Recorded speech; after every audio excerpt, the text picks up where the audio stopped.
देखो, आज संडे के इस अतिरिक्त क्लास में हम लोग एक बार फिर एक नए टॉपिक की चर्चा करेंगे। एक नए शीर्षक के बारे में पढ़ेंगे जो हर संडे जो हम लोग पढ़ते थे उससे बिल्कुल अलग। कभी मैथ्स पढ़ते हैं, कभी साइंस पढ़ते हैं, साइंस में कभी केमिस्ट्री पढ़ते हैं, कभी फिजिक्स पढ़ते हैं, लेकिन आज हम लोग इससे हटकर कुछ अलग चीजों के बारे में अध्ययन करेंगे और वह है हमारा ईवीएस, इन्वायरमेंटल साइंस, या उसको ये कह सकते हो इन्वायरमेंटल एंड इकोसिस्टम के बारे में आज हम पढ़ेंगे। पर्यावरण और पारितंत्र के बारे में हर संडे को हर क्षेत्र से कुछ ना कुछ हम जानने का प्रयास करेंगे।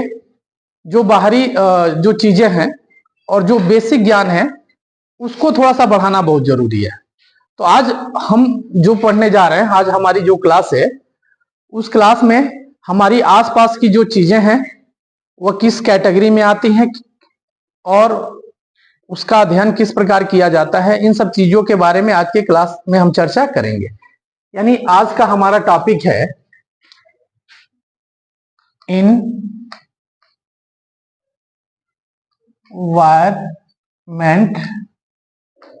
एंड इकोसिस्टम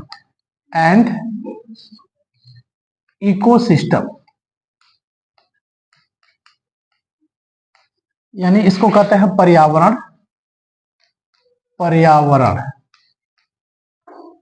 और पारितंत्र।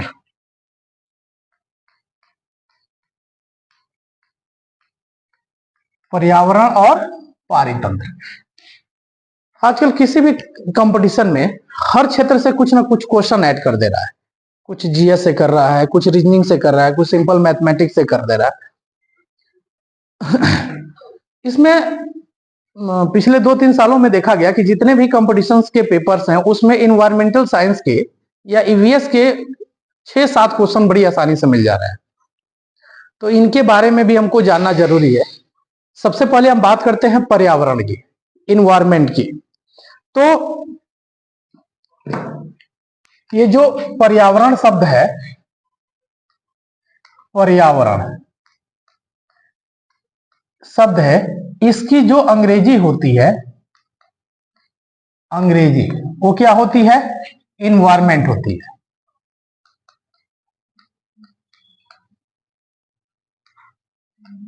इन्वायरमेंट होती है। और इन्वायरमेंट शब्द की उत्पत्ति जो है वह फ्रेंच भाषा के शब्द है। किस भाषा का? फ्रेंच भाषा के शब्द इन्वायरनर से हुई है। पर्यावरण शब्द का अंग्रेजी होता है इन्वायरमेंट और इन्वायरमेंट शब्द की उत्पत्ति फ्रेंच भाषा के इन्वायरनर शब्द से हुई है, जिसका अर्थ होता है पड़ोस। जिसका अर्थ क्या होता है? पड़ोस। इसका अर्थ होता है पड़ोस। यानी हमारे पड़ोस में सारी चीजें जो भी हम देखते हैं या जो भी चीजें हैं वो सब हमारा पर्यावरण है। वही सब हमारा क्या है? पर्यावरण। यानी पर्यावरण क्या? पड़ोस में रहने वाली वो सारी चीजें जो तुम देखते हो या महसूस करते हो। पानी है, हवा है, व्यक्ति है, घर है, सड़कें हैं, ऐसे तमाम सारी चीजें जो तुम देखते हो ये सब क्या कहलाता है? पर्यावरण कहलाता है। क्या कहलाता है? या पर्यावरण कहलाता है। बैठो। तो पहला बेसिक चीज तो ये तुमको जानना जरूरी है कि पर्यावरण किस शब्द से बना है। तो पर्यावरण शब्द की अंग्रेजी जो होती है इन्वायरमेंट होती है और इन्वायरमेंट शब्द की उत्पत्ति किससे? फ्रेंच भाषा के इन्वायरनर शब्द से हुई है, जिसका अर्थ है क्या? पड़ोस। अर्थात हमारे आसपास यानी हमारे पड़ोस में जो भी चीजें हैं जिसे हम देखते हैं या फिर महसूस करते हैं उसी को हम क्या कहते हैं? पर्यावरण कहते हैं। उसी को क्या कहते हैं? पर्यावरण कहते हैं। तो इससे जुड़ा हुआ जो सबसे महत्वपूर्ण क्वेश्चन पूछता है, अभी हम लोगों ने हाल ही में सेलिब्रेट किया इसको।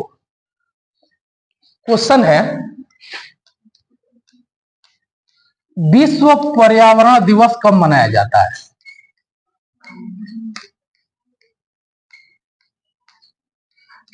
विश्व पर्यावरण दिवस अभी हम लोगों ने हाल ही में मनाया इसको। विश्व पर्यावरण दिवस कब मनाया जाता है? 5 जून को। कब मनाया जाता है?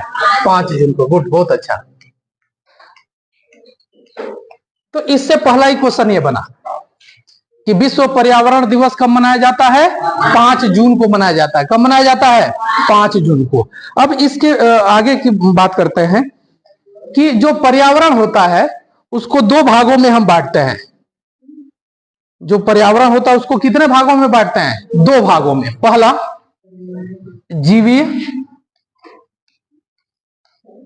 जीवी और दूसरा होता है अजीवी। पहला होता है जीवी और दूसरा होता है क्या? अजीवी। यानी जितना भी ये एनवायरमेंट है, जितना भी पर्यावरण है, उसको 2 कैटेगरी में बांटा गया है। पहला भाग होता है जीवी और दूसरा भाग क्या होता है? अजीवी। जीवी का मतलब होता है, सबसे पहले बात करते हैं जीवी। जीवी क्या होते हैं? इसके अंतर्गत सजीव वस्तुएं आती हैं। इनके अंतर क्या आती हैं? सजीव वस्तुएं, जैसे हम, जीव, जंतु, पौधे, ये सारी चीजें जो मिलकर हमारा जीवी बनाती हैं। जितनी भी सजीव वस्तुएं हैं वह सब इसके अंदर आती हैं। और जितनी भी निर्जीव वस्तुएं हैं वह किसके अंदर आती हैं? अजीव। यानी पूरा हमारा पर्यावरण जो है वह 2 चीजों से मिलकर बना है, एक सजीव से और दूसरा क्या मिलकर? निर्जीव से। तो निर्जीव वस्तुओं में क्या क्या आ जाएगा? हमारे द्वारा बनाई गई सड़कें हैं, फिर क्या है? ये बिल्डिंग है, भवन है, तमाम ऐसी सारी चीजें जो क्या है? मानव निर्मित है या जो निर्जीव है, जिसके अंदर क्या होता है? जीव नहीं होता, वे आ जाती हैं किस में? अजीव में। यानी पर्यावरण को कितने कैटेगरी में? 2 कैटेगरी में बांटा गया है, जीवी और क्या? अजीवी। तो जीवी में क्या होता है? जितनी भी सजीव वस्तुएं हैं वो जीवी के अंदर आती हैं, और जितनी भी निर्जीव वस्तुएं होती है वो किसके अंदर आती हैं? अजीवी के अंदर। बोलो, समझ में आया इतना? आगे हम बात करते हैं पर्यावरण के घटक के बारे में।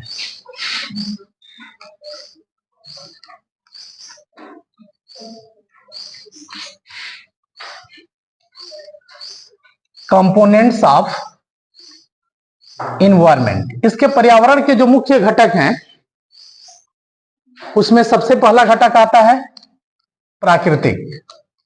प्राकृतिक, नेचुरल। दूसरा होता है कृत्रिम। क्या होता है? कृत्रिम मतलब मानव निर्मित। और तीसरा इसका घटक होता है मानव। तीसरा क्या होता है? मानव। यानी मुख्य रूप से इसके 3 घटक हम जानते हैं। पर्यावरण के मुख्य रूप से 3 घटक होते हैं, एक प्राकृतिक होता है, मानव होता है, कृत्रिम होता है। तो प्राकृतिक घटक में क्या हो जाता है भाई? क्या क्या आता है? तो प्राकृतिक घटक में हमारा वायुमंडल आ जाएगा। क्या क्या आ जाएगा? वायुमंडल आ जाएगा। और क्या आ जाएगा? जलमंडल आ जाएगा।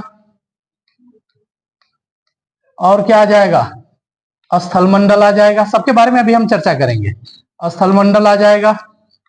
और क्या आ सकता है? मतलब जिसे प्रकृति ने बनाई है, जिसे क्या बनाई है? नेचर ने बनाया है, उसमें क्या आ जाएगा? जीवमंडल आ जाएगा। ये सारी चीजें किसके अंदर आती है? प्राकृतिक के अंदर। पर्यावरण के घटक में सबसे मेन तत्व है, सबसे मेन कंपोनेंट्स है, वह है हमारा प्राकृतिक। और इसके अंदर वायुमंडल, जलमंडल, स्थलमंडल, जीवमंडल, तमाम सारी चीजें आती हैं। बात करते हैं कृत्रिम। तो कृत्रिम मतलब जो क्या है? मानव निर्मित है, जिसे मनुष्यों ने बनाया। क्या क्या बनाया? भवन। हमने क्या बनाया? भवन बना दिया। सड़क बना दिया। क्या बना दिया? सड़क बना दिया। पार्क बना दिया। क्या बना दिया हमने? पार्क बना दिया। उद्योग धंधे, ये तमाम सारी चीजें जो हैं वह मानव निर्मित है। यानी पर्यावरण के एक घटक में ये भी आता है आर्टिफिशियल यानी कृत्रिम। और इसके अंदर क्या आता है? भवन आता है, सड़क आता है, पार्क आता है, उद्योग धंधे आते हैं, इत्यादि चीजें आती है। ठीक है। और उसके बाद आती है मानव। तो मानव में क्या आता है भाई? मानव में इसका पहले तो खुद मनुष्य आता है, फिर उसका क्या आता है? परिवार आता है, फिर उसका क्या आता है? धर्म आता है, फिर उसका समाज आता है। ये सारी चीजें किसके अंदर आती हैं? ये पर्यावरण के घटक हैं। किसके घटक हैं? या पर्यावरण के। यानी पर्यावरण के मुख्य रूप से 3 घटक, प्राकृतिक, कृत्रिम और मानव। प्राकृतिक के अंदर वायुमंडल, जलमंडल, स्थलमंडल, जीवमंडल इत्यादि आते हैं। कृत्रिम के अंदर जो मानव निर्मित है, जैसे भवन है हमारा, सड़क है, पार्क है, उद्योग धंधे, ये तमाम सारी चीजें मनुष्यों के द्वारा बनाई गई हैं, इसलिए हम इसको कृत्रिम कहते हैं। और मानव एक इसका पर्यावरण का एक मुख्य घटक होता है, जिसके अंदर मनुष्य, उसका परिवार, धर्म, उसका समाज, ऐसे तमाम सारी चीजें आती हैं। समझ में की तरफ एक दो बीच बीच में हम क्वेश्चन भी करते रहेंगे। एक क्वेश्चन देखते हैं जो शायद रीट के द्वारा, रीट में पूछा गया था, ये क्वेश्चन जो अभी मैं बताने जा रहा हूं। क्वेश्चन देखते हैं।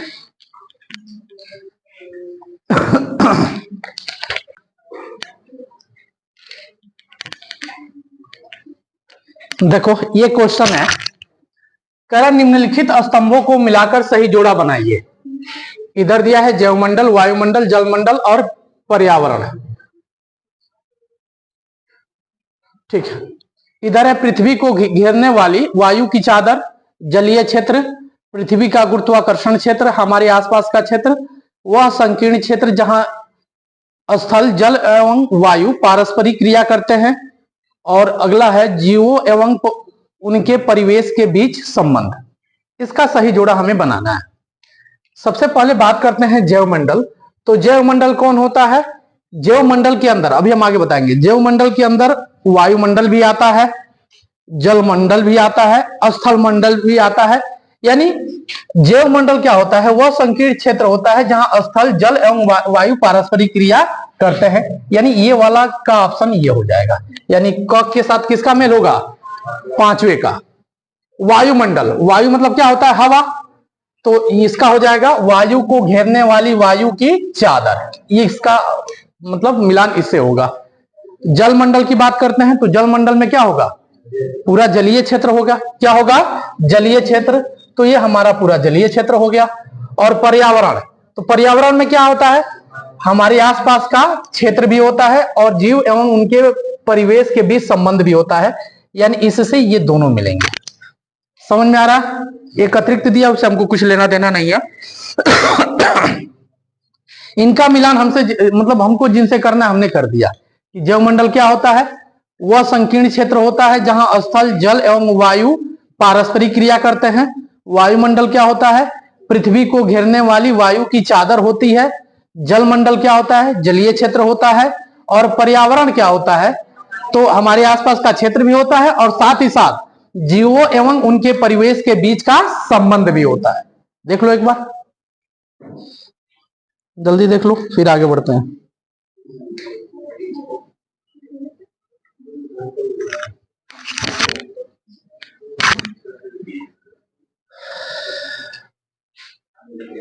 जल्दी देखो।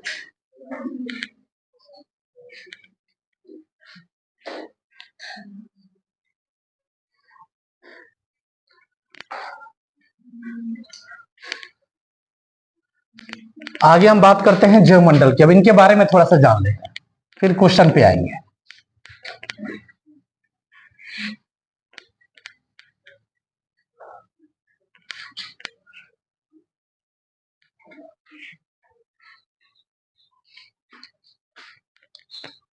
जैवमंडल, इसको जीवमंडल भी कहते हैं। जैवमंडल पूरे ब्रह्मांड का वह भाग जहां जीव निवास करते हैं या जहां जीव रहते हैं, जीव या पादप।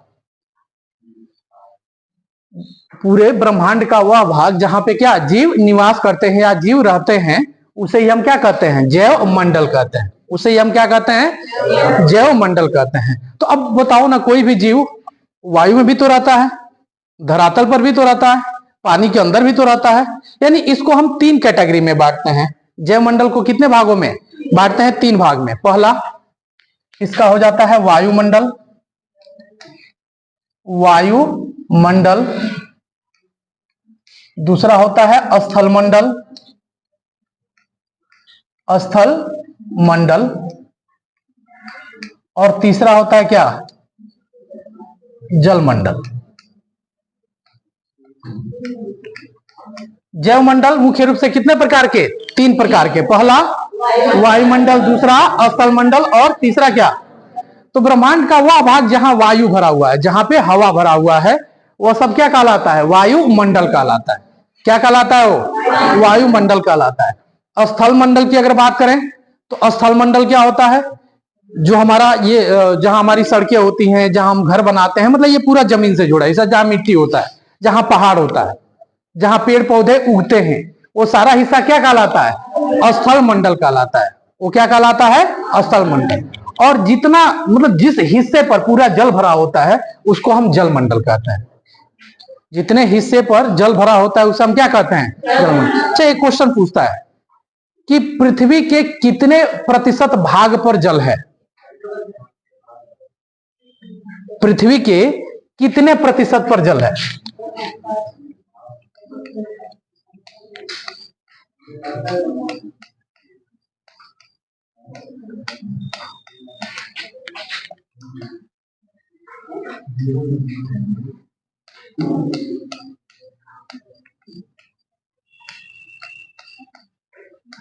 पृथ्वी के कितने प्रतिशत भाग पर जल है? सही आंसर है 70%। कितने प्रतिशत पे जल है? यानी हमारे पूरे पृथ्वी पर 70% भाग है और उसका सबसे ज्यादा हिस्सा समुद्र है। सबसे बड़ा हिस्सा क्या है? समुद्र को कभी देखे हो पास से? एक बार जब कभी जाना तो देखना। अभी हम लोग गए थे पूरी, मतलब वहां जब पास में जाओगे ना, जब उधर देखोगे समुद्र की तरफ, तो लगेगा कि है क्या, समझ में नहीं आ रहा। जैसे ऐसे मतलब लगता है कि ऐसे आगे दीवार ऐसे बढ़ती चली गई है और उसकी लहरें देखकर रूह कांप, इतनी तेजी से लहरें आती है, डर लगता है। जो कभी नहीं देखा उसको वहां खड़ा करा दिया जाए तो उसको मतलब बहुत हालत खराब हो जाएगी। उसके लहरों के बीच खड़ा करा दिया जाए तो बहुत तेज लहर आती है, बहुत मतलब एक भय टाइप का लगता है। तो यानी 70% पे जल है। पृथ्वी के 70% पे क्या है? जल है। और इसमें मैक्सिमम क्या है? महासागर है। सागर है, महासागर वही समुद्र है। बात समझ में आ रही है? एक बार देख लो, फिर आगे देखते हैं। आगे बात करते हैं पारितंत्र की, इकोसिस्टम। एनसीईआरटी में ये दिया हुआ है पारितंत्र।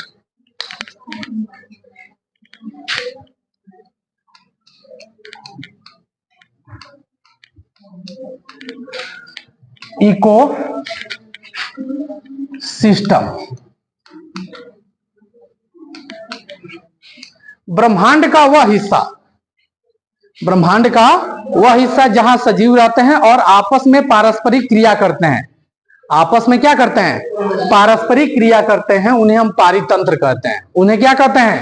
पारितंत्र कहते हैं। यानी धरातल पर ये जितना भी है सब पारितंत्र है। जहां हम रहते हैं, पौधे रहते हैं, पौधे से हम जीवित हैं, पौधा हमसे जीवित है। हम क्या करते हैं? उसको खाद बीज तमाम सारी चीजें डालते हैं थोड़ा सा ग्रोथ होने के लिए। तो कुल मिला जुला कर ये सारी ब्रह्मांड में जो भी चीजें रहती हैं, जितनी भी सजीव वस्तुएं हैं, और वे एक दूसरे से पारस्परिक क्रिया करती हैं, तो ये पूरा सिस्टम हमारा इकोसिस्टम कहलाता है। कौन सा सिस्टम कहलाता है? इकोसिस्टम, यानी पारितंत्र कहलाता है। अब आते हैं इसके कुछ क्वेश्चन पे, ठीक है?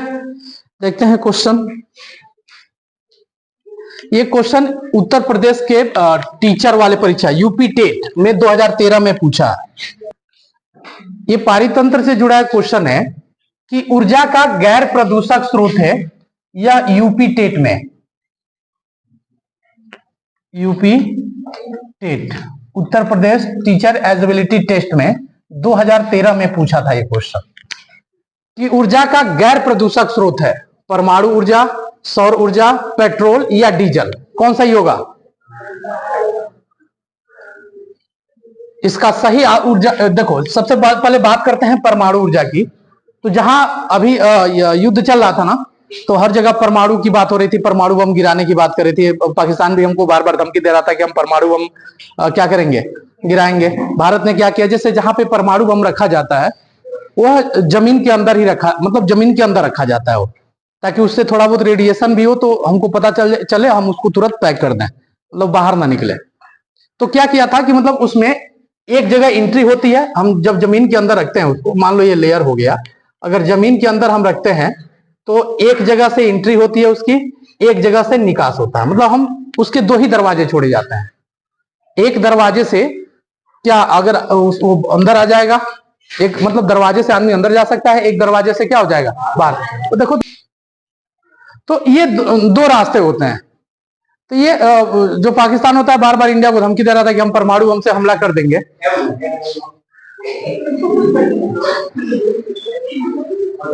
वहीं बैठ जाओ। भारत ने क्या किया, ये बार बार धमकी दे रहा था, अपनी इंडिया ने क्या किया कि ये जो रखा था एक किराना जगह था, वो पहाड़ी क्षेत्र था। कौन सा क्षेत्र था? भारत ने क्या किया, यही बम उसके दरवाजे पर बम मारकर और दोनों मतलब पहाड़ को गिरा दिया। ये रास्ता ही बंद हो गया। अब चिल्लाते रहो, निकालते रहो उसको निकालने में उसको कई दिन लग जाते, कई महीने लग जाते वहां की सब मालवा हटाने में, तो फिर वो निकलेगा कैसे? तो भारत ने कहा कि तुम परमाणु बम चिल्ला रहे हो, हम उसका रास्ता ही अवरुद्ध कर दिया, अब निकालो, निकालते रहो। तो परमाणु मतलब बार बार धमकी दी जा रही है। नहीं होता क्या है कि परमाणु में बहुत ज्यादा एनर्जी निकलती है, हाई एनर्जी मतलब निकलती है, और उससे ज्यादा बहुत तेजी से प्रदूषण फैलता है। क्या होगा? बहुत तेजी से प्रदूषण, लोग घुट कर मरने लगेंगे, कुछ तो वही तत्काल जल कर मर जाएंगे।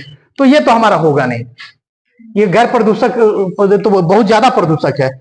इसकी बात करें पेट्रोल, इससे भी प्रदूषण निकलता है, पेट्रोल से निकलता है ना, डीजल से तो बहुत ज्यादा और ज्यादा निकलता है। सरकार क्या होता है उसको क्या बोलते हैं, पेट्रोल और डीजल की गाड़ियां धीरे धीरे कम कर रहे हैं, बैटरी की गाड़ियों पर ज्यादा जोर दिया जा रहा है, सोलर एनर्जी को ज्यादा किया जा रहा है। यानी कौन इसमें ऐसा है कि जो मतलब प्रदूषण नहीं फैलाता? तो वह है सौर ऊर्जा, सोलर एनर्जी। कौन सी ऊर्जा है? सौर ऊर्जा। तो हमारा सही ऑप्शन क्या हो जाएगा? सौर ऊर्जा। दूसरा ये दिमाग में रखना कि जितनी भी नेचुरल चीजें होती हैं जिसे प्रकृति ने बनाया है, जिसे प्रकृति ने बनाया है, उसमें जो होता है प्रदूषण उससे लगभग 9 के बराबर होता है। उससे प्रदूषण लगभग क्या? 9 के। ये जो सौर ऊर्जा है वो हमारा हमको प्रकृति ने दिया है, इसलिए इसमें ये ऊर्जा का गैर प्रदूषक स्रोत हो जाएगा। समझ में आया? अगले क्वेश्चन की तरफ चलते हैं।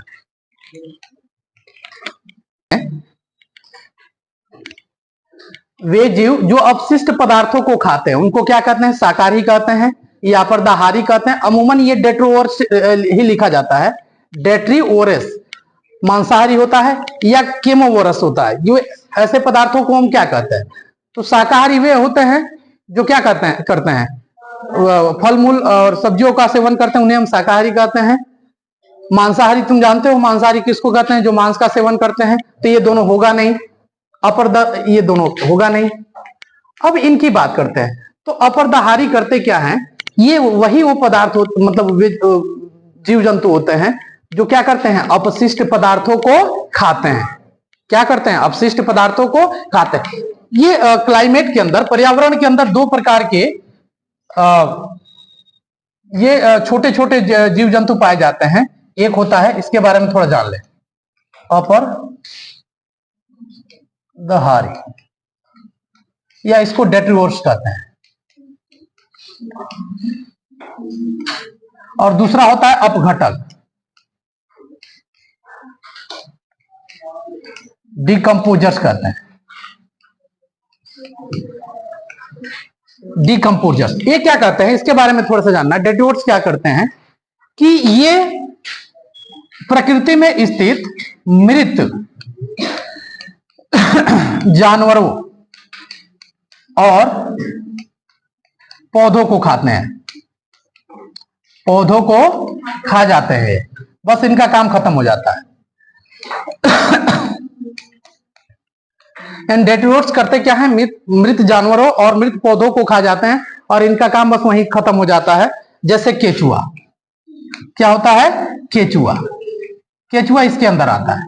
लेकिन अपघटक क्या करते हैं? डिकम्पोजर्स क्या करते हैं कि ये मृत जीव जंतुओं को या मृत जानवरों को और मृत पेड़ पौधों को यह क्या करते हैं? कुछ पोषक तत्वों में बदल देते हैं। किसमें बदल देते हैं? पोषक तत्वों में बदल देते हैं। इसको हम लिख दे रहे हैं, ये दिमाग में रखना। ये मृत जानवरों और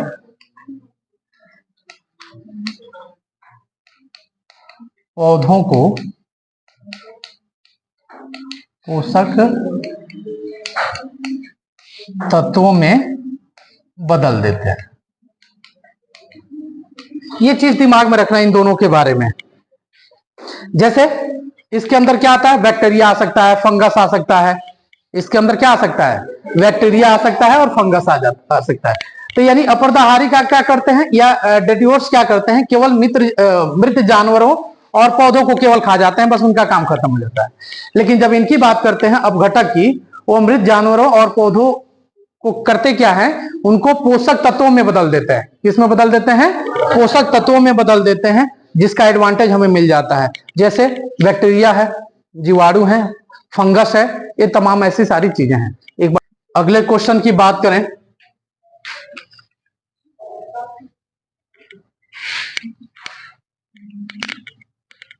अगला क्वेश्चन ये भी बीपीएससी के में पूछा गया था। बिहार जो टीचर की वैकेंसी हुई थी ना, उसमें पूछा गया था कि पृथ्वी पर जीवन सहायक क्षेत्र है।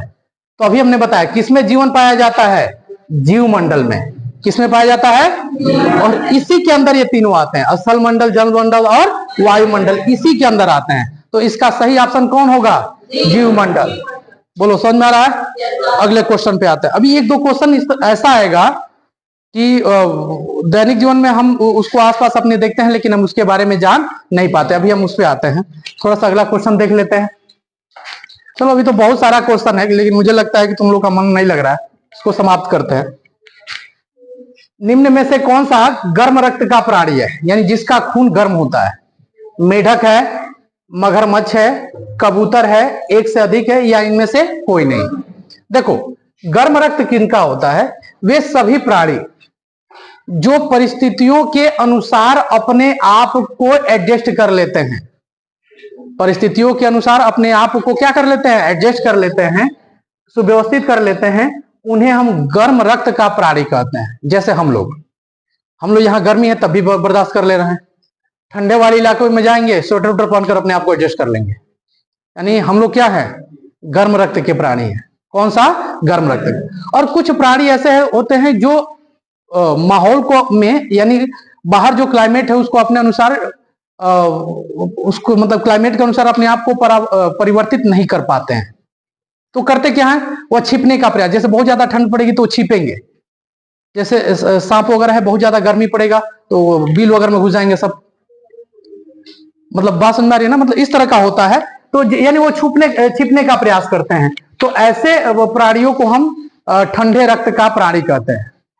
और इसका याद करने का ट्रिक है कि एक बड़ी महंगी कार आती है BMW, एक महंगी कार आती है BMW, बी से होता है, यानी ये गर्म रक्त की प्राणी है। बी से होता है बर्ड्स, यानी जितनी भी पक्षियां हैं उनका रक्त कैसा होता है, गर्म होता है। जितनी भी पक्षियां हैं उनका खून कैसा होता है, गर्म होता है। एम मैमल्स, यानी जितने भी स्तनधारी हैं, जितने भी स्तनधारी जंतु हैं, उन्हें वो भी गर्म रक्त के होते हैं। और डब्ल्यू मतलब होता है वार्म, मतलब गर्म है वो। BMW यानी बर्ड्स और मैमल्स, इसको लिख देते हैं मैमल्स। ये किस के अंदर आते हैं, वार्म ब्लड, गर्म रक्त के अंदर आते हैं। तो अब ये बताओ, यानी पक्षी होगा तो गर्म रक्त का होगा, स्तनधारी होगा तो मेढक ना तो पक्षी है ना तो स्तनधारी है, ठीक है। मगरमच्छ, यानी स्तनधारी भी ये कह सकते हो कि जो डायरेक्ट बच्चा देते हैं, अंडा नहीं देते, जो डायरेक्ट बच्चा देते हैं, अंडा नहीं देते, वो भी इसके अंदर आ जाएंगे। मगरमच्छ जो है ये भी नहीं होगा। कबूतर पक्षी है ना, यानी इसका सही ऑप्शन क्या हो जाएगा, कबूतर। इसका सही ऑप्शन क्या हो जाएगा, कबूतर। बात समझ में आ रही है। बंदर गर्म रक्त का होगा कि ठंडे रक्त का होगा, गर्म रक्त का होगा। तोता,